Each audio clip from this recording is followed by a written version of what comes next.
여러분 안녕하십니까? 헬로티비 뉴스입니다. 양천구가 목동선 예비타당성 조사 통과를 위해 총력전을 펼치고 있다고 밝혔습니다. 사업 추진이 안 될 수 있다는 우려의 목소리가 나오는 가운데 이달 중 예비타당성 조사 통과 여부가 발표될 것으로 알려지면서 결과에 관심이 집중되고 있습니다. 손성혜 기자의 보도입니다. 목동선은 신월동, 신정동 등 양천 지역을 관통하는 경전철입니다. 서울에서 유일하게 지하철이 없는 신월동 주민 등 양천 지역의 염원인데 16년째 표류하고 있습니다. 사업이 무산될 수 있다는 우려마저 제기되고 있습니다. 목동선 추진의 가장 높은 문턱은 정부의 예비타당성 조사입니다. 현행 정부의 예타 지침으로는 예타 통과가 쉽지 않기 때문입니다. 목동선 같은 경우도 일단은 경제성은 현재 경제성만으로는 어렵다. 다시 재구조화하라라는 지시가 평가 심의가 나올 가능성이 지금 높은 상황입니다. 그러니까 경제성 검토에 우리 목동 아파트 같은 경우에 이제 그 인구 증가 이런 부분들이 빠져 있고. 예타 대상에 선정되고도 경제성 미흡 등의 이유로 3년 가까이 진척이 없었던 목동선. 양천구는 이달 중 목동선에 대한 예비 타당성 조사 결과가 나올 것으로 보고 있습니다. 이와 관련해 양천구는 지난 3일 이기재 양천구청장이 사업 주체인 서울시를 찾아 목동선 예타 통과 전략을 논의했다고 밝혔습니다. 면목선하고 같은 수준으로 어떤 이렇게 기존의 이제 국토부를 통해서 예타 대상으로 건의했던 수준의 목동선도 같은 전략을 구축한 걸로 알고 있습니다. 차량을 철도 차량, 그 바퀴가 원래는 고무 차량에서 철도 차량으로 바꾸면서 수송 능력을 좀 높인다든지 여러 가지 대책을 강구한 걸로 알고 있습니다. 양천 지역 교통 수요는 목동 아파트 재건축, 서부 트럭터미널 복합단지 조성 등의 영향으로 지속적으로 증가할 전망입니다. 양천구는 대중교통망이 확충되지 않을 경우 최악의 교통난이 빚어질 것으로 우려하고 있습니다. 목동 아파트가 재건축되면 기존 인구 대비해서 2배 이상의 인구가 증가가 되잖아요. 그리고 신월동 지역 대중교통 취약 지역에 대한 어떤 대책, 그런 부분에 대해서 이번에 평가 시에 적극적으로 필요해서. 목동선의 총 사업비는 1조 2천억 원으로 지난 2021년 8월 예비타당성 조사 대상으로 선정됐습니다. 해당 절차를 통과하지 못하면 사업 차질이 불가피한 상황. 지역 균형 발전과 시민들의 대중교통 불편 해소를 중심에 둔 정책적 필요성이 예타 통과 여부의 변수가 될 것이라는 전망입니다. 헬로티비 뉴스 손성혜입니다. 서울시청역 역주행 사고로 9명이 숨지면서 서울시가 비슷한 사고를 막기 위해 일방통행도로를 전수조사합니다. 서울시는 서울경찰청과 합동으로 소공동 사고 현장 일방통행로를 점검하고 운전자들이 밤에도 진입금지 여부를 명확히 인지할 수 있도록 안전시설물을 보완하기로 했습니다. 이와 더불어 서울시 내 일방통행도로를 전수조사해 교통안전시설이나 신호체계 개선이 필요한 경우 서울경찰청과 협의해 보완할 예정입니다. 집중호우에 대비해 서울시가 빗물바지를 집중 관리합니다. 서울시는 특별 순찰반을 꾸려 서울시 내 빗물바지 55만 개를 점검하고 있습니다. 또 지난해 70명이었던 전담 관리자는 100명으로 늘려 빗물바지 주변을 청소하거나 불법 덮개를 수거합니다. 이 밖에 담배꽁초 같은 쓰레기를 빗물바지에 버리는 행위를 막기 위해 경고띠나 스티커를 제작해 주변에 설치할 예정입니다.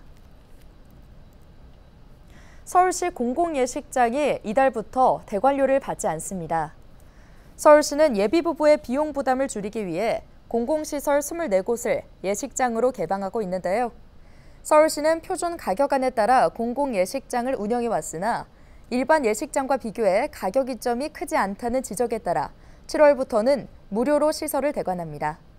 서울시는 또 공공예식장에서 결혼식을 올리는 부부에게는 최대 100만 원 이내의 비품 운영비도 지원할 계획입니다.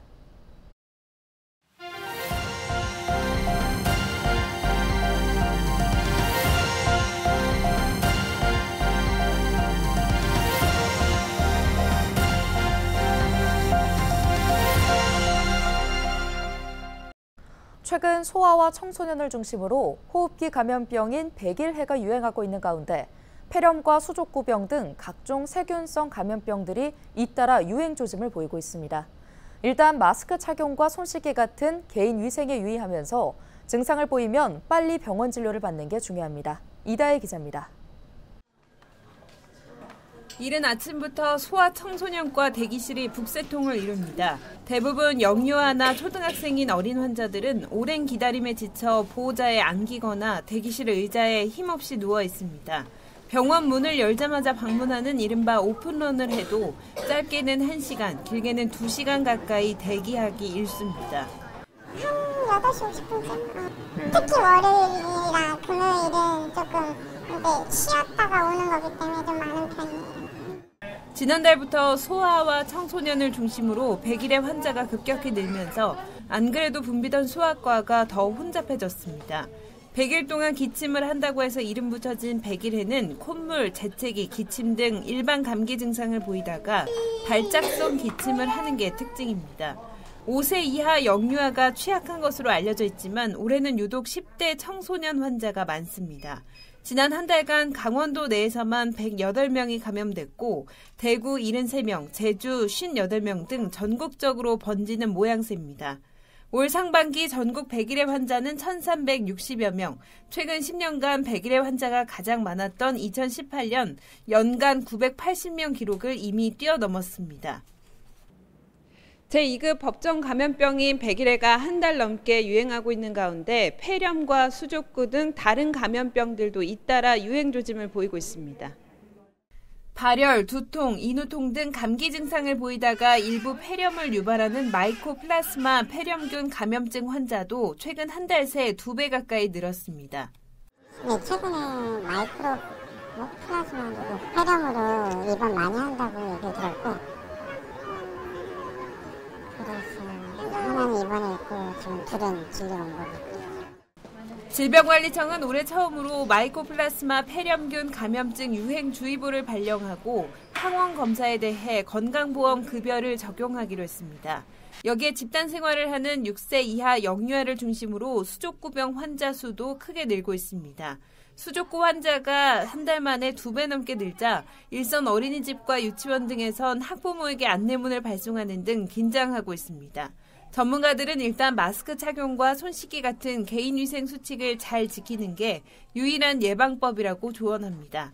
의심 증상이 나타날 땐 추가 감염 예방을 위해서 조기에 항생제 처방 등 적절한 치료와 격리가 필요하다고 강조합니다. 100일의 특이적인 증상은 뭐 감기하고 똑같죠. 비슷한데 좀 특이적이라 그러면 기침 소리가 한번 하고 나서 기침 끝머리에 하는 그런 기침 소리가 들릴 수 있고 예방접종한 지 한 10년 지나면 한번 추가 접종 꼭 해야 돼.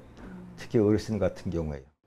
보건당국은 여름방학이 시작되면 학교 중심의 100일의 집단 감염 확산은 진정될 것으로 보고 있습니다. 그러나 방학 중 야외 활동 증가 등으로 세균성 감염병 확산이 우려되는 만큼 영유아와 청소년의 위생관리에 각별한 주의를 당부했습니다. 헬로티비 뉴스 이다혜입니다. 국민의힘 당대표 선거에 나선 한동훈 후보와 원희룡 후보가 4일 인천을 방문해 지지를 호소했습니다. 두 후보는 국민의힘 인천시당 초청 간담회에서 오전 7시와 8시 잇따라 참석한 뒤 인천시청을 찾아 각각 유정복 인천시장과 만나 지역 현안 의견을 주고받았는데요. 한 후보는 기자들과 만난 자리에서 지난 두 차례의 총선 모두 인천에서 패배했던 것과 관련해 아무리 좋은 후보를 내어도 20일간 선거운동하는 구조에서는 한계가 있었다며 평소에도 생활정치를 할 수 있는 현장 사무소를 운영하겠다고 밝혔습니다.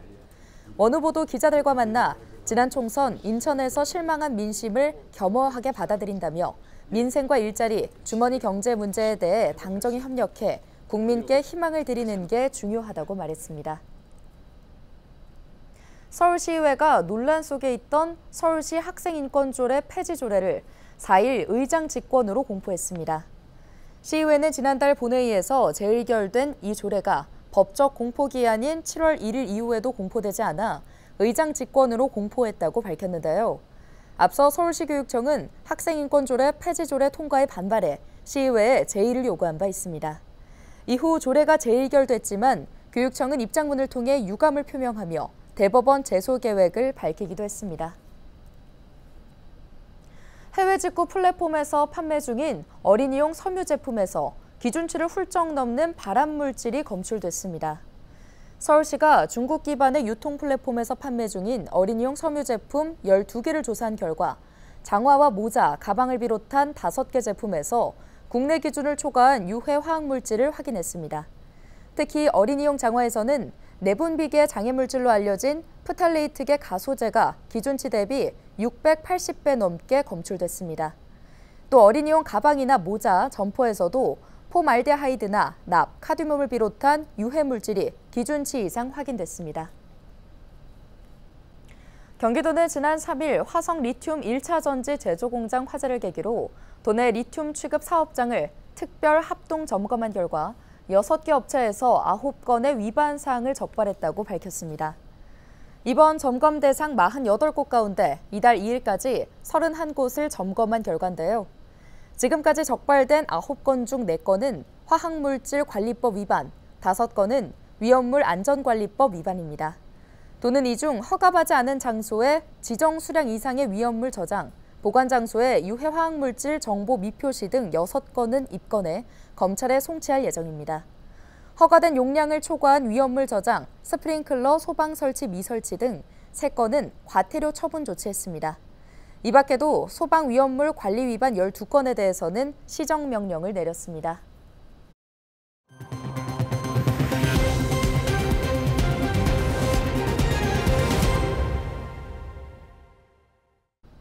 구대 인천시의회가 의장단 선출 등 원구성을 마무리하고 후반기 의정 활동을 시작했습니다. 후반기 의장에는 정혜권 국민의힘 의원이, 제1부의장에는 이선옥 국민의힘 의원, 제2부의장에는 이호상 민주당 의원이 선출됐는데요. 인천시의회는 지난 3일 신임 의장을 비롯한 시의원 전원과 유정복 인천시장, 도성훈 교육감 등 모두 120여 명이 참석한 가운데 후반기 개원식을 열었습니다. 경기도와 경기관광공사가 4일 경기도만의 매력과 특색을 갖춘 마이스 행사 개최지인 경기 유니크 베뉴 지역이색 회의 명소를 새롭게 선정했습니다. 신규 경기 유니크 베뉴는 포천 아트밸리와 수원 영흥 수목원, 김포 애기봉 평화생태공원, 동두천 자연휴양림 등 10곳인데요. 포천 아트밸리는 채석장을 재활용한 특별한 공간을 갖고 있는 곳입니다. 김포시 애기봉 평화생태공원은 독특한 경관과 평화라는 글로벌 콘텐츠를 갖고 있다는 점에서 선정됐습니다. 도는 신규로 선정된 10개를 포함해 14개 시군, 27개 경기 유니크 베뉴 브랜드를 국내외 마이스 수요자를 대상으로 홍보할 계획입니다. 경기도 체육회, 경기도 장애인체육회 북부지원센터가 지난 3일 출범했습니다. 센터는 의정부시 종합운동장 2층에 자리했는데요.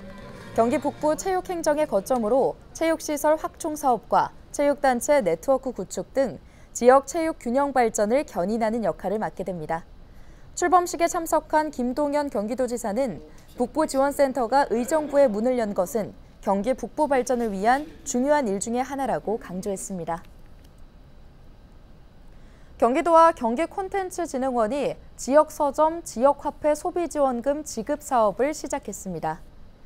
지난 2022년부터 시작한 지역서점 소비지원금 지급 사업은 경기도 인증 지역서점에서 지역화폐로 결제하는 고객에게 결제 금액의 10%를 지역화폐 계좌에 환급해주는 정책인데요.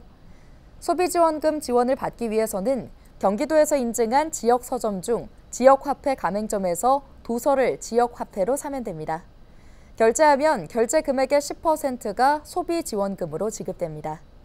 받은 소비지원금은 지역서점이 아닌 지역화폐 가맹점에서도 일반 충전금처럼 사용할 수 있습니다. 오늘 준비한 소식은 여기까지입니다. 함께해 주신 여러분 고맙습니다.